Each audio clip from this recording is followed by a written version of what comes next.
San Petersburgo, que si bien decís que no es la ciudad más rica, y tenés razón, un datito sobre Moscú es que tiene las propiedades más caras del mundo, así que me parece que lo de Moscú choca un poco con el acceso a la vivienda. San Petersburgo es el principal puerto de Rusia. Perdóname, Nicolás. Esto yo te lo puedo afirmar porque yo estoy hace 2 meses viviendo acá. Mis planes son venirme a vivir acá con mi novia, entonces estamos averiguando para comprar. Entonces yo te puedo decir el precio de los departamentos aquí en Moscú. Así que eso, discúlpame, pero es así. Obviamente no vamos a comprar una mansión, pero un departamento de 2 habitaciones en Moscú, que es una ciudad cara, porque eso hay que decirlo, es una ciudad cara para vivir, pues cara para nosotros, pensamiento argentino, no supera los $90.000, 100.000, dependiendo de la zona. Me parece que en Buenos Aires es más complicado. Yo leí que no vaya...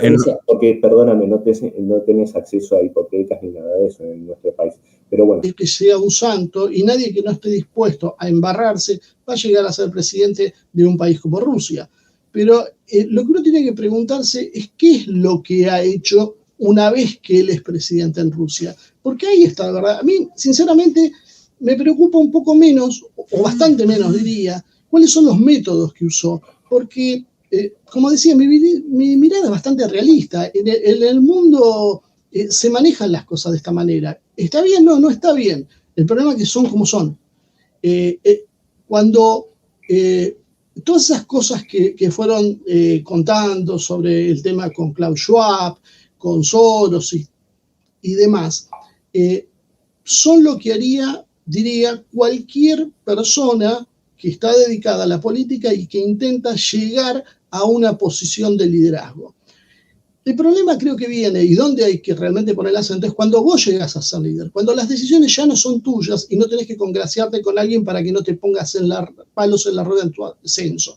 Putin jamás podría haber llegado a ser presidente en el 2000 si durante los 90 no hubiese tenido algunos gestos de flexibilidad con lo que se estaba viviendo en su país, porque simplemente no te dejan o te mataban. No había demasiados inconvenientes.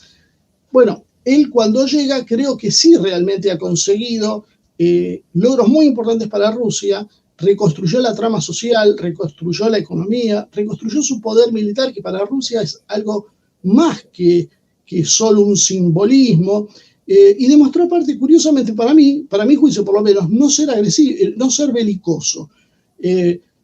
Ha entrado en las guerras en la menor cantidad posible y de la forma más suave posible.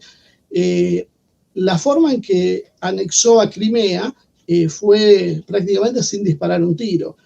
Rusia tiene una excelente relación con Israel fruto de la emigración. Se calcula que alrededor del 25% de la población israelí es de origen soviético. Eso ha creado un vínculo indisoluble. Yo esto lo he hablado con un embajador de Irán que me decía que uno de los activos más importantes que tiene Rusia y que los va a jugar en una situación límite es la capacidad de injerencia sobre Israel, que es mucho mayor que la gente cree, pero que Rusia lo tiene como una herramienta de última instancia. No la utiliza habitualmente. Eso explica mucho de los viajes de Netanyahu y este tironeo, pero vemos también cómo Rusia de a poco va endureciendo la situación en Siria y va poniendo cada vez más límites a Israel. A veces, yo creo que desde la comodidad de la casa uno diría, bueno, esto lo tiene que hacer de tal forma, pero a veces también la realidad impide que esto se dé de esa manera. Y por último, para cerrar este pequeño capítulo, el tema de las fuentes. Cuando las fuentes son todas occidentales y son todas ligadas al New York Times o a The Guardian, uno empieza a sospechar de cuál es la veracidad. Nosotros tenemos un atentado en la AMIA y un atentado en la embajada donde las pruebas que nosotros contamos son básicamente informes de inteligencia. Argumentar en base a informes de inteligencia de una parte interesada en el conflicto, a mí me parece complejo en ese sentido, porque creo que no hay mucha credibilidad. Es como si uno agarra a el FSB y le pregunta y le dice cómo ve la situación en Estados Unidos. Bueno, uno va a escuchar lo que el FSB nos quiere contar. Y a veces el FSB no te lo va a contar directamente. Es lo mismo que hace la CIA no te lo cuenta. El ingreso de Rusia en la OTAN, sí, Nicolás, estoy de acuerdo con vos. Existió ese pedido en la época soviética, en el año 54, por parte de Nikita Khrushchev, y fue un intento justamente de conseguir la paz mundial y de desactivar esa amenaza de guerra. Se despreció esta solicitud de la Unión Soviética y al año siguiente se ingresó a Alemania a la OTAN como ni más ni menos que una provocación a la Unión Soviética.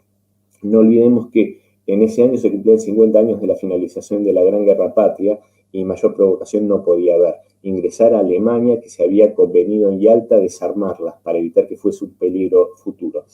Y no fue.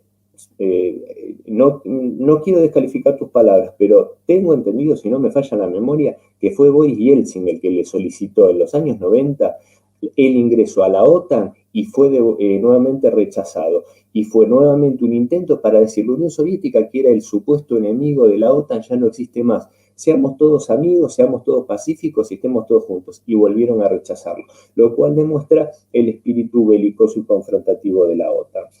El Holodomor, no me quiero extender en esto, pero el Holodomor fue una pieza ficticia basada en un hecho terrible, trágico, luctuoso, que fue una hambruna, que no tuvo las proporciones que se dijeron, pero sí fue una hambruna en el año 32-33. Se utilizaron y se extracularon imágenes de una hambruna muy superior, que fue en el año 21-22, y esa manipulación la hizo los medios de comunicación de William Randolph Hearst, pagados por la Alemania nazi.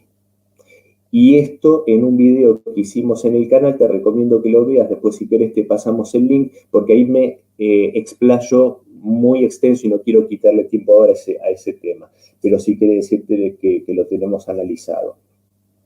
Las empresas estatales, acá tenés que ver cómo funciona el gas, la electricidad, los ferrocarriles. Hace poco volvimos con mi novia de Crimea en ferrocarril hasta Moscú. Es un lujo cómo funciona, te lo recomiendo, Nicolás, acá todo funciona y todo es estatal, te aseguro. Y parte de haber recuperado eso para el Estado tiene que ver con el crecimiento que tuvo Rusia y que pudo levantarse de los años 90. Y respecto al tema de las mafias, es curioso y habría que ver cómo esta convivencia con las mafias logró que al mismo tiempo Rusia se convirtiese en un país de los más seguros del mundo. Acá podés caminar por la calle a cualquier hora sin ningún problema, no existe el arrebato de celulares, no hay prácticamente narcotráfico, y te digo, de vuelta, viviendo acá. Bueno, y no solo en Moscú, he andado ahora he recorrido 5 o 6 ciudades más o menos en estos meses. Bueno, vamos de vuelta al documental, que es lo que nos convocó. Hay algunas anécdotas como la del abuelo de Putin, que Stalin le pega la cabeza contra la pared, lo obliga a probar la comida, se desmaya, hace una especie de simulacro de fusilamiento. Bueno, el sistema judicial no funcionaba así acá en la época soviética. Te puede gustar o no, podemos hablar de los gulags mucho tiempo, pero no es que Stalin decía mátenlo y lo mataban. A ver, había un Estado de derecho y funcionaba. Había la pena de muerte como existe el día de hoy en Estados Unidos, y sé que vos no sos un defensor de Estados Unidos, pero quiero decir, esa anécdota me parece muy ficticia, debo decirlo. No sé de dónde la extraíste, pero bueno, como creativa es creativa.